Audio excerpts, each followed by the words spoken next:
നാസ്തിക മോർച്ചയുടെ കേരളത്തിലെ നേതാവ് പറയുന്നു, ഇല്ല, RSSനെ ഭയക്കണ്ട. ഈ വാചകം പുസ്തക രൂപത്തിൽ എഴുതിയ ആഗോള അലവനാദിയാണ് ഗോൾവൽക്കർ എന്ന് പറയുന്നത്, RSSന്റെ ആചാര്യൻ. അയാൾ പുസ്തകം എഴുതിയത് എന്താണ്? ലക്ഷണമൊത്ത മതരാഷ്ട്രമായി ഇന്ത്യയെ മാറ്റണമെങ്കിൽ മുസ്ലിമിനെയും മാർക്സിസ്റ്റുകാരെയും ക്രിസ്ത്യാനികളെയും ഉന്മൂലനം ചെയ്യണം, മതനിരപേക്ഷവാദിയായ ഹിന്ദുമത വിശ്വാസിയെ ഉന്മൂലനം ചെയ്യണം. നരേന്ദ്ര ദാവോൽക്കർ മുതൽ ഗൗരി ലങ്കേഷ് വരെയും ഇവരൊക്കെ ഹിന്ദുമത വിശ്വാസികൾ കൂടെയായിരുന്നു. എന്നിട്ടും എന്തുകൊണ്ട് ഉന്മൂലനം ചെയ്തു? RSSന്റെ വർഗീയ ആശയധാരയ്ക്ക് പുറത്ത് മതനിരപേക്ഷ രാഷ്ട്രീയത്തിന്റെ കൊടിക്കൂറ് ഉയർത്തിപ്പിടിച്ചു. അത് ഉയർത്തിപ്പിടിക്കുന്നത് ഹിന്ദുവാണെങ്കിൽ അവനെയും കൊല്ലണം. ആ ആശയധാര പുസ്തക രൂപത്തിൽ എഴുതിയ മനുഷ്യനാണ് ഗോൾവൽക്കർ. അതിന്റെ 2024 സ്വതന്ത്ര ചിന്തകന്റെ പരിവേഷമണിഞ്ഞ ആളാണ് നാസ്തിക മോർച്ചയുടെ നേതാവ് രവിചന്ദ്രൻ മുതൽ കാസ വരെയുള്ള ആളുകൾ. ഞാൻ വിശദീകരിക്കുന്നില്ല. മുനമ്പം ഒരാളെയും കുടിയൊഴിപ്പിക്കില്ല. കുടിയൊഴിപ്പിക്കലിനെതിരെയാണ് കേരളത്തിലെ ഇടതുപക്ഷം എല്ലാ കാലവും നിലയുറപ്പിച്ചിട്ടുള്ളത്. എന്നിട്ടും എന്താണ് പ്രചരണം? തെറ്റായ പ്രചരണം അഴിച്ചുപിടിക്കുകയാണ്. നിങ്ങളുടെ വീട് ഇപ്പൊ വഖഫ് കണ്ടുകെട്ടും, പച്ചക്കള്ളം, പച്ച നുണ. കാസയും സംഘവും RSSനോടൊപ്പം ചേർന്ന് വഖഫിനെതിരെ, മതനിരപേക്ഷതയ്ക്കെതിരെ പ്രചരിപ്പിക്കുകയാണ് എന്നാണ് പ്രത്യേകത. ഇതിനെ സംബന്ധിച്ച് ആർക്കാണ് അഭിപ്രായം പറയാൻ സാധിക്കുന്നത്? മതനിരപേക്ഷ രാഷ്ട്രീയം ഉയർത്തിപ്പിടിക്കുന്ന ഈ സംഘത്തിൽപ്പെട്ട ഏതെങ്കിലും ഒരാൾ ഈ പറയുന്നത് ഒരു പച്ച നുണയാണ്. കേരളത്തിൽ ഇത്തരം ഒരു അന്തരീക്ഷമില്ല. വഖഫിന്റെ മറവിൽ കേരളത്തെ കലാപകലുഷിതമാക്കാൻ RSSും കാസയും പ്രവർത്തിക്കുന്നു. ആര് ഈ നിലപാട് പറയും? കോൺഗ്രസിന്റെ നേതാവ്, പ്രതിപക്ഷ നേതാവ് ഇത് പറഞ്ഞോ?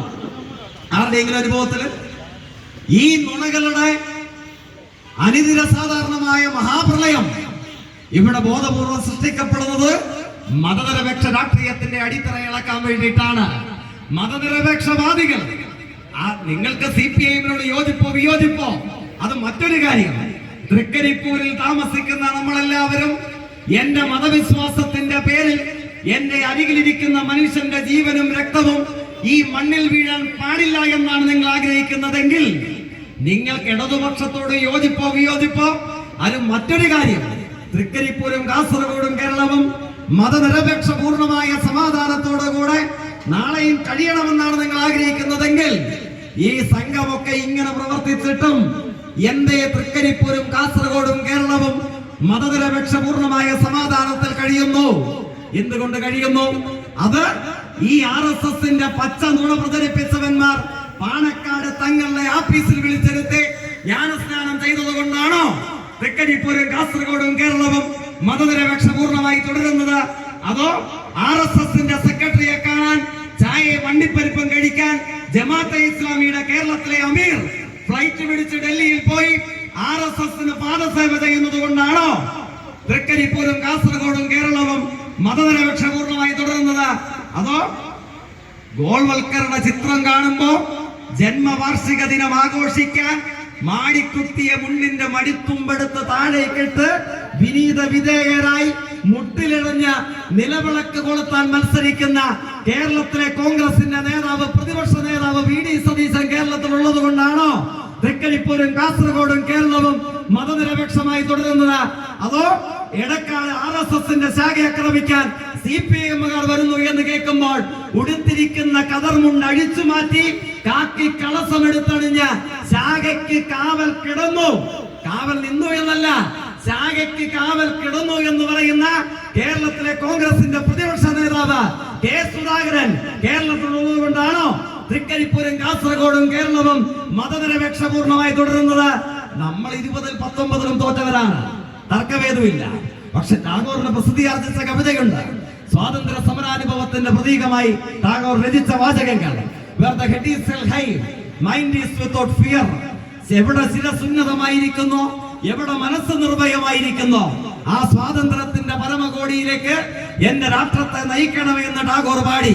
ബൂത്തിൽ ഇരിക്കേണ്ട വരുന്നവർ, സ്ലിപ്പ് എഴുതാൻ പോകുന്നവർ, വീട് വീടാന്തരം കയറി ഇറങ്ങുന്നവർ, പൊതുച്ചോർ ശേഖരിക്കാൻ പോകുന്നവർ, രക്തം കൊടുക്കാൻ പോകുന്നവർ, 20-ൽ 19-ലും തോറ്റുപോകേണ്ട വരുമ്പോഴും ഇടവേളകളില്ലാത്ത സമര സംഘടനാ പ്രവർത്തനത്തിന് നേതൃത്വം നൽകേണ്ട വരുന്ന തൃക്കരിപ്പൂര്, കാസർഗോഡ് കേരളത്തിലെ കമ്മ്യൂണിസ്റ്റ് പാർട്ടിയുടെ അവസാനത്തെ മനുഷ്യനും തോറ്റുപോകുമ്പോൾ തകർന്നു പോകുന്ന ശിരസോട് കൂടിയിട്ടല്ല, മറിച്ച് ഒരു തോൽവിയിലും തോറ്റുപോകാത്ത രാഷ്ട്രീയത്തിന്റെ പതാക ഉയർത്തിപ്പിടിച്ചുകൊണ്ട് അഭിമാനത്തോടുകൂടെ ഇന്ത്യയോടല്ല ലോകത്തോട് വിളിച്ചു പറയാൻ കഴിയും. ലോകത്തിലെ ഏറ്റവും വലിയ വംശീയതയിലൊന്നായിട്ടുള്ള, ലോകത്തിലെ ഏറ്റവും വലിയ വർഗീയതയിലൊന്നായിട്ടുള്ള ഇന്ത്യൻ സംഘപരിവാരത്തിന് 5468 ശാഖകളുടെ തിണ്ണമെടുക്ക കേരളത്തിലുണ്ടായിട്ടും എന്തുകൊണ്ട് തൃക്കരിപ്പൂരിനെ, കാസർഗോഡിനെ, കേരളത്തെ മതനിരപേക്ഷ രാഷ്ട്രീയത്തിന്റെ രോമത്തെ തൊടാൻ ഇന്ത്യൻ സംഘപരിവാരത്തിന് കേരളത്തിൽ കഴിയുന്നില്ല എന്ന് ചോദിച്ചാൽ, RSSന്റെ 5468 ശാഖകളുടെ വർഗീയമായ വിഷത്തെ പ്രതിരോധിക്കാൻ, ജീവൻ കൊടുത്ത് ചെറുത്തു തോൽപ്പിക്കാൻ കാസർഗോഡ് മുതൽ തിരുവനന്തപുരം വരെ 34,868 കേന്ദ്രങ്ങളിൽ ഉയർന്നു പാറിപ്പറക്കുന്ന ചെമ്പതാക കേരളത്തിന് കാവൽ നിൽക്കുന്നു എന്നുള്ളത് കൊണ്ട് മാത്രമാണ് ഈ വർഗീയതയ്ക്ക് കേരളത്തെ തൊടാൻ കഴിയാത്തത്. ആ അനുഭവത്തെ റദ്ദു ചെയ്യാൻ വേണ്ടിയിട്ടാണ് കേരളത്തിന്റെ മതനിരപേക്ഷ രാഷ്ട്രീയത്തിന്റെ ഇടതുപക്ഷ അനുഭവത്തിന്റെ ജീവനെടുക്കാൻ വേണ്ടിയിട്ടാണ് ഈ പച്ച നുണ പ്രചരിപ്പിക്കാൻ ശ്രമിക്കുന്നത്. അതുകൊണ്ട് ഇത് ചെറിയ കാര്യമല്ല എന്ന് മതനിരപേക്ഷ സമൂഹം, അത് ഇടതുപക്ഷത്തോട് യോജിപ്പോ വിയോജിപ്പോ എന്തുമാവട്ടെ, കേരളത്തിന്റെ മതനിരപേക്ഷ സമൂഹം ആകാശത്തോളം വലിപ്പമുള്ള ജാഗ്രതയോടുകൂടെ തിരിച്ചറിയേണ്ടതായിട്ടുണ്ട്. എന്തുകൊണ്ടായിരിക്കാം ഈ കെട്ടഴിക്കപ്പെട്ട വിവാദങ്ങളുടെ, നുണകളുടെ പ്രവാഹം കേരളത്തിന് മേൽ അഴിച്ചുവിടപ്പെടുന്നത്? ഒരു സംശയവും വേണ്ടതില്ല. തൃക്കരിപ്പൂരിൽ നമ്മൾ ഒത്തുചേരുന്നതിന്റെ 24 മണിക്കൂർ പുറകിൽ മെഡിറ്ററേനിയൻ ഷിപ്പിംഗ് കമ്പനിയുടെ 38ാമത്തെ കപ്പൽ വിഴിഞ്ഞത്ത് നങ്കൂരമിട്ടു. ഒപ്പം